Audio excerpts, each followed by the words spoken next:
malt box. I don't want to, let's go around. I don't want to make a shot.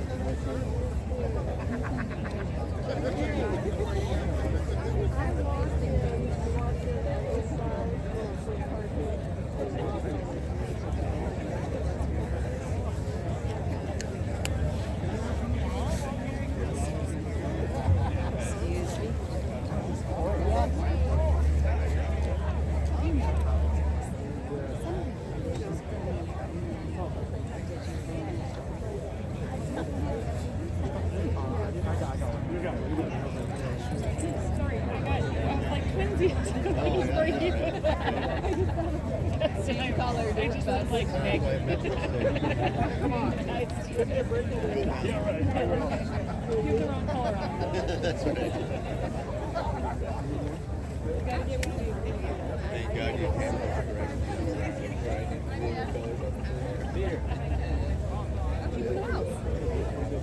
Good to see you.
Can I see what you're working on? Oh my God. Oh my gosh.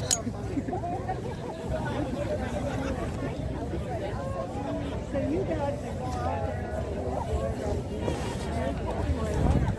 did you get a mic check? Huh? Did you get a mic check? Mm-hmm. You did? Yeah, when I got here.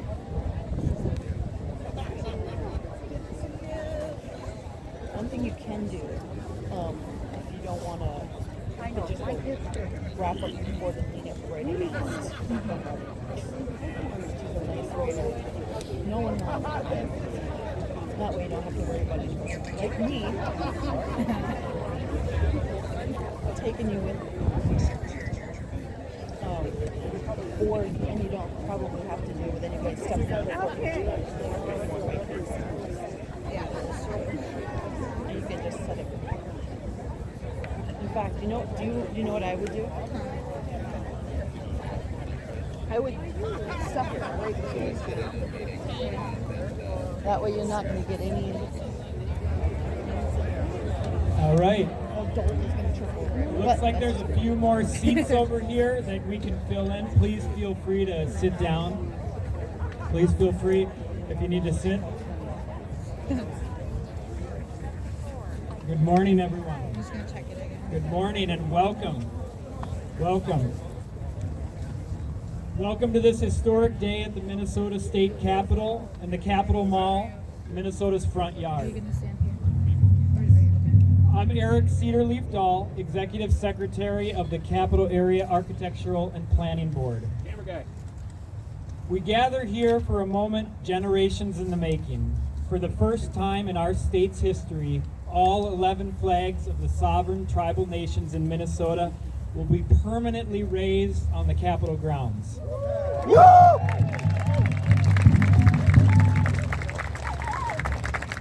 Minnesota is only the second state in the nation to establish a Tribal Flag Plaza, following the inspiration of Montana. This new plaza is more than a physical space. It's a place of recognition, respect, and partnership. Each flagpole is rooted with sacred plantings chosen by each tribe, and the plaza itself includes pavers and benches made from Minnesota-sourced granite. The Capitol Area Architectural and Planning Board, chaired by Lieutenant Governor Flanagan, played a central role in shaping the vision, design, and realization of this project.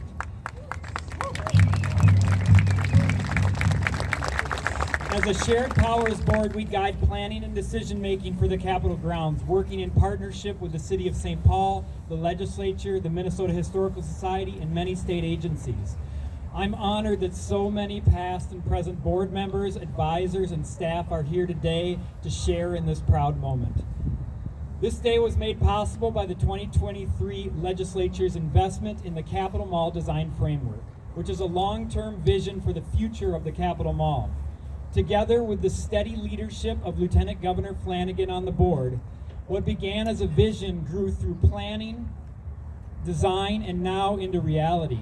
Along the way, the board listened to Minnesotans and tribal nations and created a framework that imagines that a Capitol ground filled with trees and shade, a place of beauty and belonging, where all can feel at home.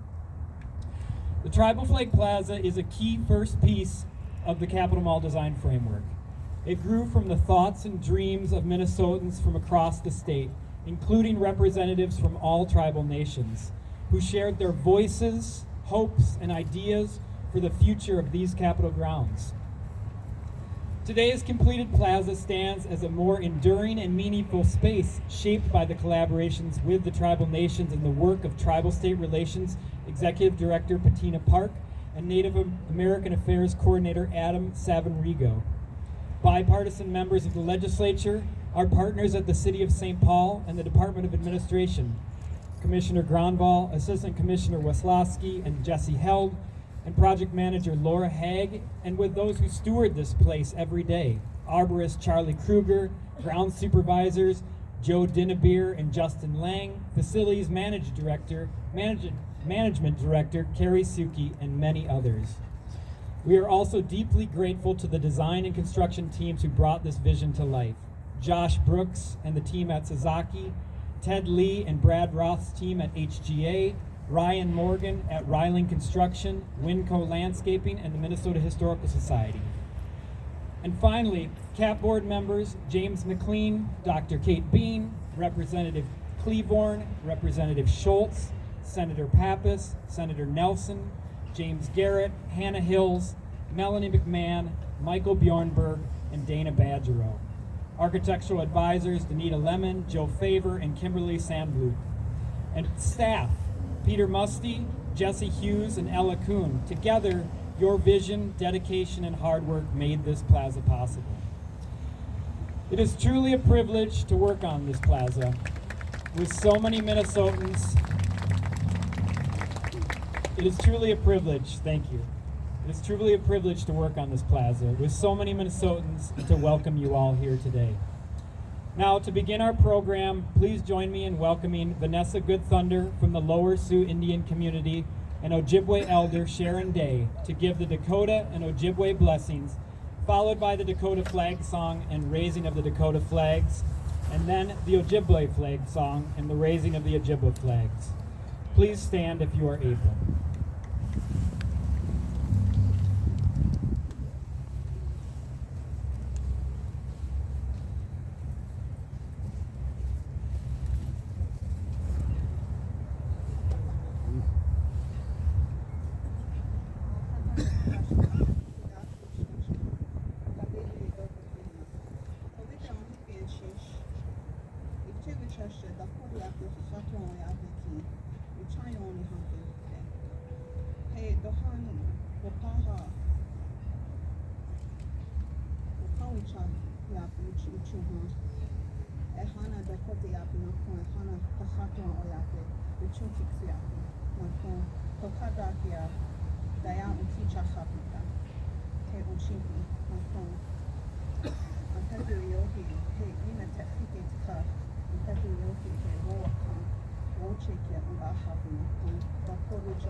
kicha hapu, shaku kichape, Dakota yapi, Dakota ichofa. Dehan Dakota oyapi, Dakota yapi kimonsi, yapi. Dehachi kudu champion. Dehan Dakota, yapi ki. Dakota ya, wache yapi kanya. Shaku kicha. Oyapi ki, shaku kicha. Dayan. Ukinaji.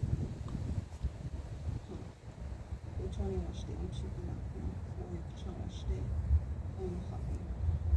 Utoni kuduka, Ukicha happy.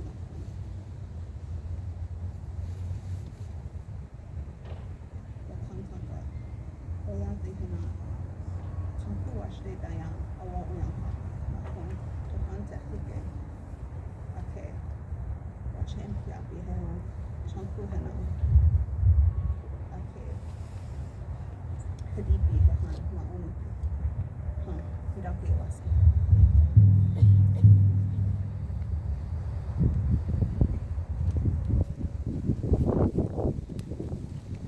Bushu Nidintoya Maganito Nagamo Maingin and Dishnakas, Wabashashin Dodam, Ojibwe Koyan down, Dishnisha Madeo, Madeo Wanakoyan down, and Boys Ford and Dunchba. Dushamardin Shosanan, Komsanan, Migwachwain Dan, Asema, Migwachwain Dan, and Nimama Ki, Migwachwain Dan, Ishpaming, Migwachwain Dan. Wabanam, Jawanam, Gabiam, Kiwabanam, Igwachwangan, Makomasanan, Igwachwangan, Mishonasanan, Vishamanadu, Mishonasanan. We ask for blessings for this day. Ask for blessings for all the people who have gathered here. We say Miigwech and with much gratitude for the display of tribal flags and the sovereignty that that represents. And as I was driving here this morning, I was thinking about how much things have changed over the years, and through the perseverance of our elected officials and having Indigenous elected officials represented in this House. And also, I was thinking about our elders, our grandmothers, our grandfathers, our ancestors who persevered through so much, so that we could be standing here today. And I think about when we put that asema down for these flagpoles this spring, and the little group that was gathered here, Indigenous people, and the architect and his children were here with the same on hand, placing it in the ground. And I think, like so much has changed, and yet there's still so much to change. And, this big building behind us, maybe today we have flags. Maybe down the road there'll be a building representing tribal governments right over there. Yeah?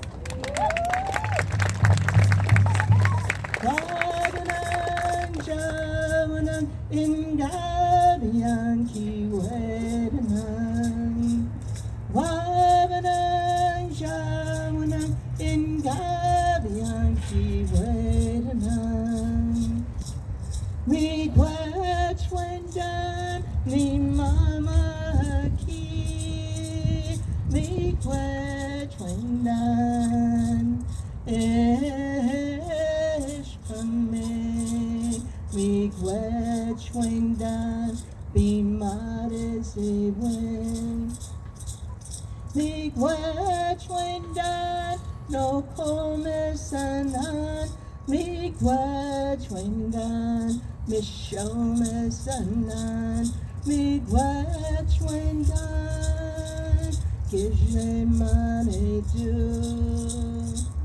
Migwach when done, no kome sanan, migwach when done, mishome sanan, migwach when done, kije mane do.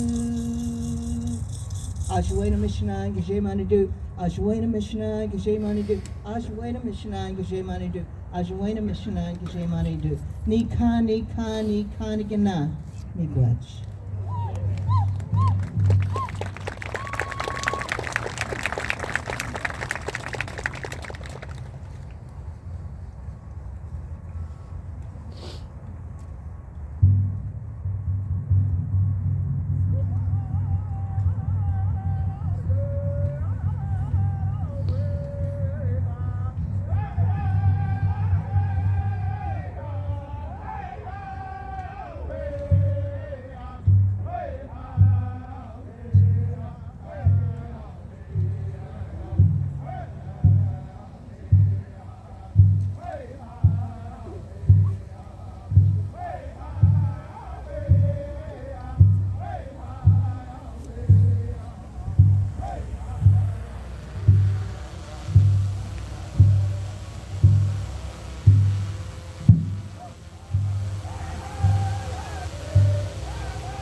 Thank you.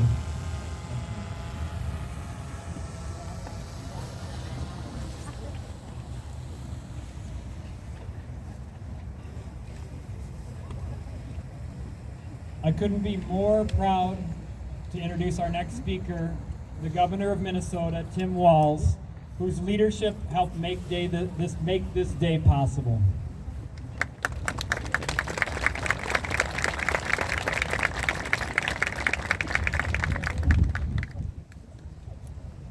Good morning, everyone. Thank you, Executive Director Dahl, and to each and every one of you. To our drummers, thank you for lifting this morning up and sending the flag songs to all corners of Minnesota. To Vanessa and Sharon, thank you for the prayers. Thank you for starting this right. And to all of our tribal leaders who are here, both present and past, thank you for your partnership. Thank you for your friendship. Thank you for your mentorship and for making Minnesota a better place. What a glorious sight to look here on this mall in the people's land and see these flags fly.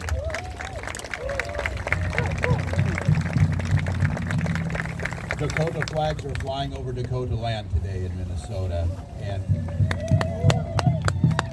the governor of Minnesota speaks behind a seal that all of us can be proud of.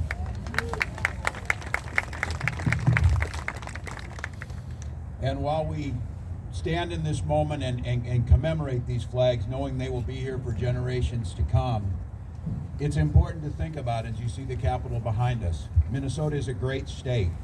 We've added much.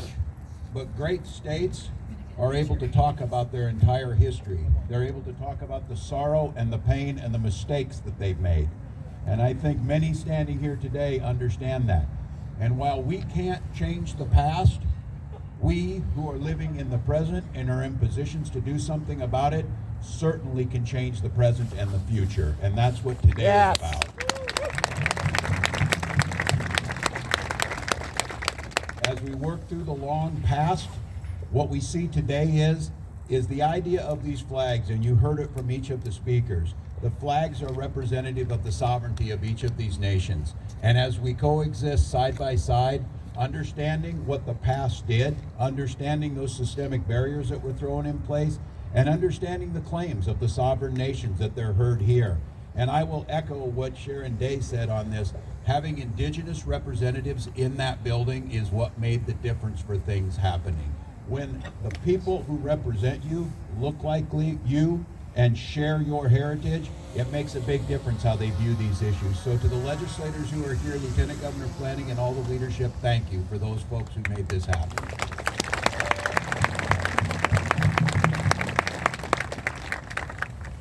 And I would certainly be remiss if I didn't say, we stand here at the end of a summer on a feeling like a fall day, and some of the trees are changing colors. It's been a summer of sorrow in Minnesota. And we see the flags behind us again flying at half staff for the loss of innocent lives. And we also know that we lost one of the most significant leaders that ever walked into that building in Melissa Hortman and in Mark. And everyone who's here and who understands these issues understood that Speaker Hortman's commitment to sovereignty and to tribal state relationships and to conversations and collaboration and community was second to none. And the legislators who are here certainly know when the Speaker of the House gets behind something, things get done. And so I would ask, as we're joined today by Sophie and Colin, Melissa and Mark's children, I would ask each of us to just take a moment of silence to understand just exactly what Melissa Hortman gave to the state and just exactly what we lost.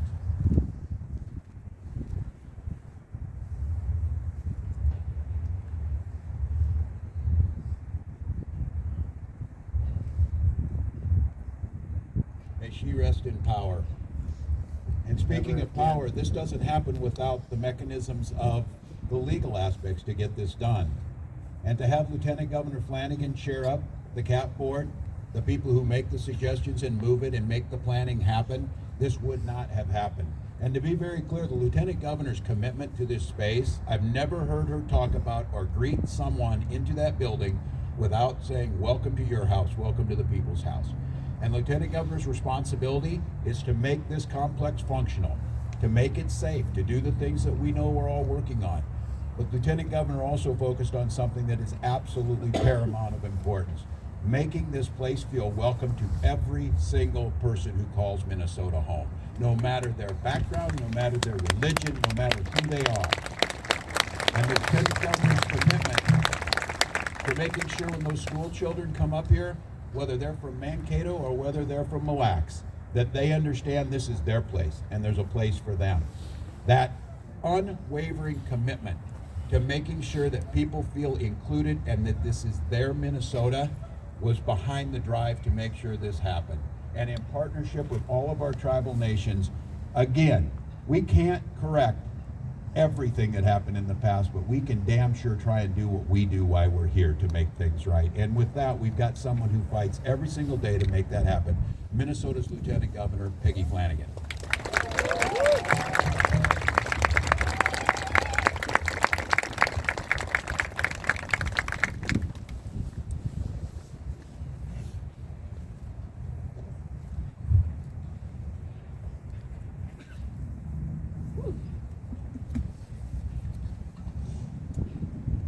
First of all, thank you, Gitchimikwesh Governor, for those words and for your actions. When we set out on this journey together, we had a very important conversation where Governor Walz said, and at that moment, Congressman Walz said, how do we make sure that Minnesota is the best place in the country for tribal-state relations? And we have done good work in partnership together, and I am so grateful for your leadership. Thank you, Governor Walz.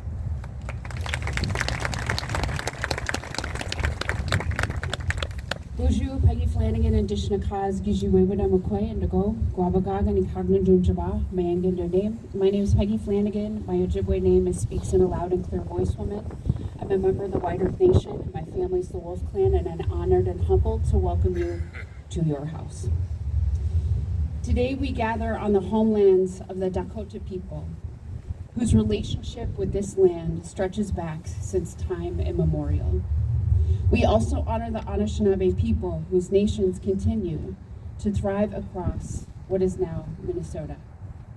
The grounds of the Minnesota State Capitol carry the memory of generations past and the responsibility of generations yet to come. This is history. Minnesota is the second state to have Tribal Flag Plaza, second to Montana, for the first time. The permanent presence of these flags here at the Capitol is a powerful reminder that the story of Minnesota cannot be told without its First Peoples. As a member of the White Earth Nation and as an Anishinaabe, my identity is rooted in the traditions, strength, and resiliency of my ancestors.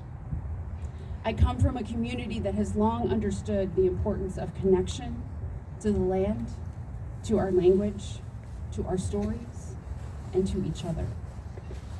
My Anishinaabe name means Speaks in a Loud and Clear Voice Woman, and I carry that name with responsibility and with purpose.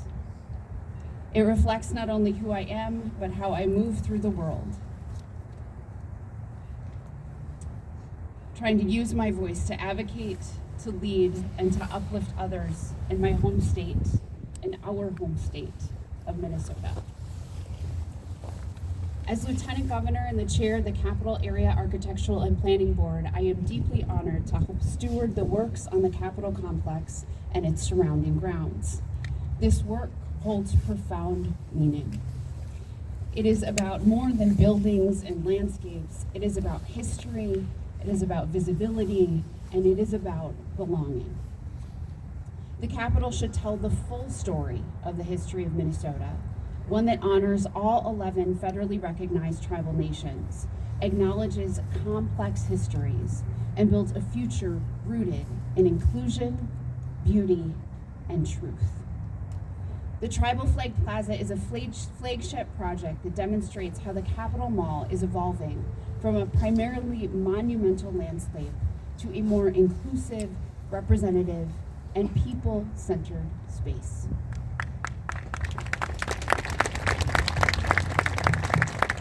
It fulfills commitments to the 2040 Comprehensive Plan.